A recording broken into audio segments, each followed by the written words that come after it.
সুপ্রিয় দর্শক আসসালামু আলাইকুম, কেমন আছেন আপনারা? নিশ্চয়ই ভালো আছেন। আজকের ভিডিওতে আপনাদের সবাইকে স্বাগত জানাচ্ছি। আজকে আমি আপনাদের সাথে শেয়ার করব সিজারের পরে নর্মাল ডেলিভারি যদি চান তাহলে অবশ্যই এই 3টি কাজ করবেন। তাহলে চলুন জেনে নেওয়া যাক সে কাজগুলো কি কি। বাই দ্য ওয়ে, মূল ভিডিওতে যাওয়ার আগে একটা কথা বলি, আমি আমার চ্যানেলে pregnancy related, specially normal delivery related অনেক ইম্পর্টেন্ট তথ্য ভিডিও আকারে শেয়ার করে থাকি। এই তথ্যগুলো আমার পার্সোনাল এক্সপেরিয়েন্স ও আমার ডক্টরের সাজেশন থেকে নেওয়া। তাই আমার চ্যানেলটিকে যদি একবার আপনারা ভিজিট করেন তাহলে আপনারা আপনাদের প্রশ্নাতীত মনের অনেক প্রশ্নের উত্তর পেয়ে যেতে পারেন। এবারে চলুন মূল আলোচনায় যাওয়া যাক। আমি শুরুতেই বলেছি আজকে আলোচনা করব সিজারের পরে যদি আপনি নর্মাল ডেলিভারি চান তাহলে অবশ্যই এই 3টি কাজ করবেন। দেখুন, প্রথম সিজার হওয়ার পরে আবার কি নর্মাল ডেলিভারি সম্ভব? বা একবার সিজার হওয়ার পরে সেকেন্ড টাইম থার্ড টাইম কি নর্মাল ডেলিভারি হওয়া সম্ভব? এটা অনেক কমন প্রশ্ন পাই আমি প্রতিদিন, কমেন্টস করেন আপনারা। দেখুন, আমি আপনাদেরকে অ্যানশিওর করতে চাই যে সিজারের পরে নর্মাল ডেলিভারিটা সম্ভব। এটা আগেও হয়েছে, বর্তমানেও অনেকের হচ্ছে, ভবিষ্যতেও হবে। দেখুন, মূলত ডেলিভারির প্রসেস কিন্তু নর্মাল ডেলিভারি। একটু পেছনের দিকে যদি তাকান তাহলে মা, নানি, দাদিদের সময় দেখবেন যে শুধু নর্মাল ডেলিভারি হতো। কিন্তু অনেক সময় হয় কি যে নর্মাল ডেলিভারি করাতে গিয়ে মা বাচ্চার কোনো সমস্যা যদি থাকে তাহলে হয়তোবা তাদের জীবন বাঁচানোর জন্য বা তাদের সমস্যার হাত থেকে তাদেরকে ভালোভাবে ওভারকাম করানোর জন্য সিজার প্রসেসটা এসেছে, সিজার করানো হয়। সিজারটা কিন্তু ইচ্ছাকৃতভাবে করানো হয় না, এটা সিচুয়েশন ওয়াইজ করানো হয়। বেসিক্যালি ডেলিভারিটা নর্মালেই হয়। ধরুন আপনার কোনো একটা সমস্যার কারণে প্রথমবার বা আগে সিজার হয়েছে, এখন আপনি নর্মাল ডেলিভারি চাচ্ছেন, আপনার মনে প্রশ্ন হচ্ছে হবে কি না। হ্যাঁ, হবে।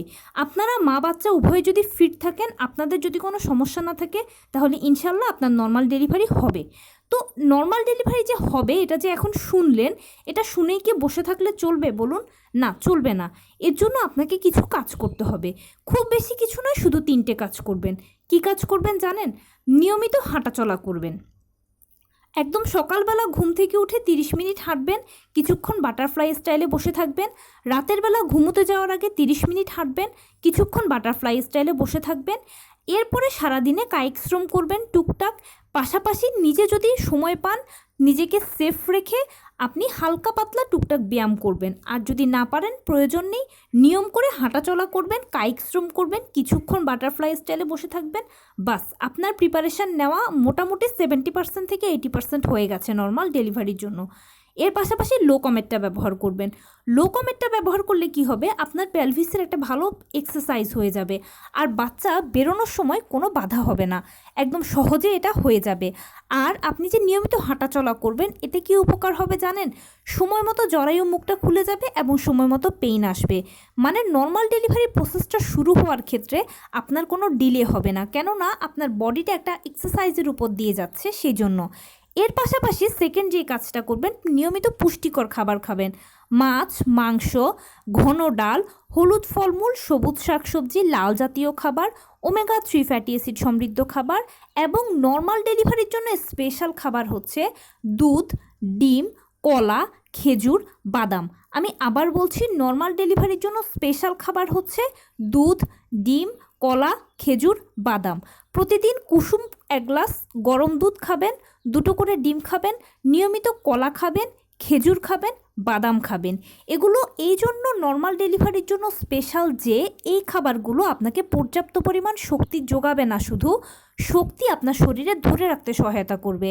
কেননা নর্মাল ডেলিভারির সময় আপনার বাচ্চাকে আপনার পুশ করে বের করতে হবে, মানে চাপ দিয়ে বের করতে হবে, তার জন্য আপনার পর্যাপ্ত পরিমাণ শক্তি প্রয়োজন। অনেক মা এরকম হয় যে পর্যাপ্ত পরিমাণে চাপ দিতে পারে না, বা যতটুকু চাপ দেওয়া প্রয়োজন ততটুকু দিতে পারে না। এর ফলে বাচ্চা না বের হওয়ার কারণে ডাক্তাররা সি সেকশানে পাঠিয়ে দেয়। আপনার যেন এই প্রবলেমটা না হয় বা এই প্রবলেমে যেন না পড়তে হয়, সেজন্য আপনি নিজেকে পরিপুষ্ট রাখবেন, শক্তি আগে থেকেই শরীরে সঞ্চয় করে রাখবেন। এরপরে যেটা করবেন সেটা হচ্ছে অ্যামনিওটিক ফ্লুইডের লেভেল যেন কোনো ক্রমেই মিসিং না হয়, সেই জন্য আপনি নিয়মিত পানি খাবেন।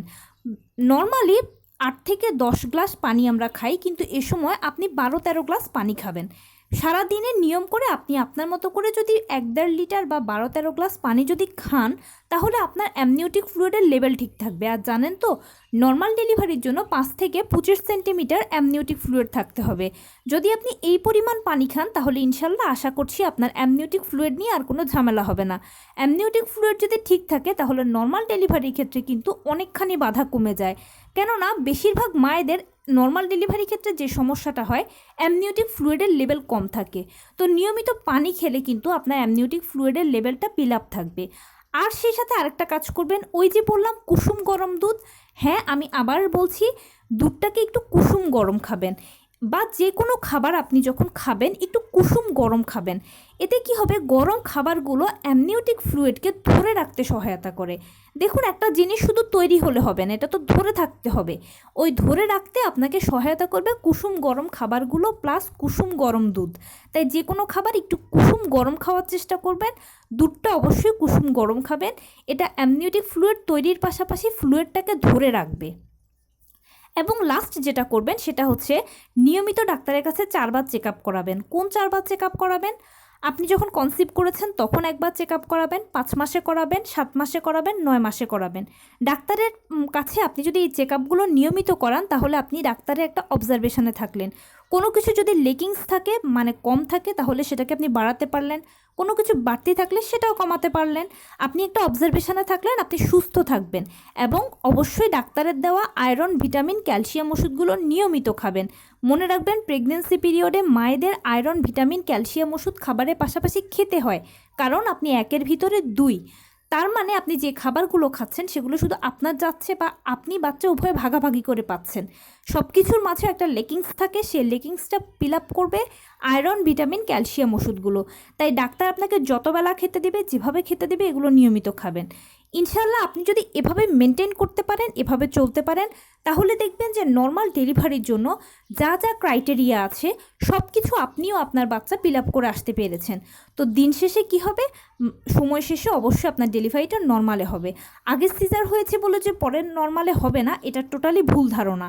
যদি মা বাচ্চা উভয়ে সুস্থ থাকেন, আপনাদের যদি অ্যামনিওটিক ফ্লুইডের লেভেল ঠিক থাকে, আপনি যদি শক্তপোক্ত থাকেন, বাচ্চার যদি কোনো জটিলতা না থাকে, আপনার যদি শারীরিক কোনো জটিলতা না থাকে, বাচ্চার পজিশন যদি ঠিক থাকে, এমনকি বাচ্চার ওজন যদি ঠিক থাকে, সব কিছু ঠিক থাকলে অবশ্যই নর্মাল ডেলিভারি 100% হবে। আর এই সব কিছু ঠিকঠাক রাখার জন্য অবশ্যই নিয়মিত হাঁটাচলা করবেন, পুষ্টিকর খাবার খাবেন, অ্যামনিওটিক ফ্লুইড ঠিক রাখার জন্য পানি খাবেন, ডাক্তারের কাছে চেক আপ করাবেন, ডাক্তারের দেওয়া মেডিসিনগুলো গ্রহণ করবেন। ব্যাস, আপনার নর্মাল ডেলিভারি হবেই হবে। তো এই ছিল আজকের ভিডিও। কেমন লাগলো বলুন? যদি ভালো লেগে থাকে ও হেল্পফুল হয়ে থাকে, তাহলে প্লিজ লাইক, কমেন্ট, শেয়ার করতে একদম ভুলবেন না। আর সেই সাথে আমার চ্যানেলটিকে সাবস্ক্রাইব করার বিনীত অনুরোধ রইল। পাশে থাকা বেল আইকনটি ক্লিক করে দেবেন, যেন আমি ভিডিও আপলোড করার সাথে সাথে আপনার নোটিফিকেশান পেয়ে যান। এমনকি আপনাদের যদি কোনো প্রশ্ন থাকে, সেটাও আমাকে কমেন্টস জানাতে পারেন, আমি সর্বোচ্চ উত্তর দেওয়ার চেষ্টা করব। আর অবশ্যই আপনাদের যদি কোনো পরামর্শ থাকে যে কোন বিষয়ের উপরে ভিডিও বানালে আপনাদের সুবিধা হবে, সেটাও জানাবেন। আমি সর্বোচ্চ চেষ্টা করব আপনাদের পছন্দের প্রায়োরিটি দিতে। ভালো থাকবেন, সুস্থ থাকবেন। আসসালামু আলাইকুম।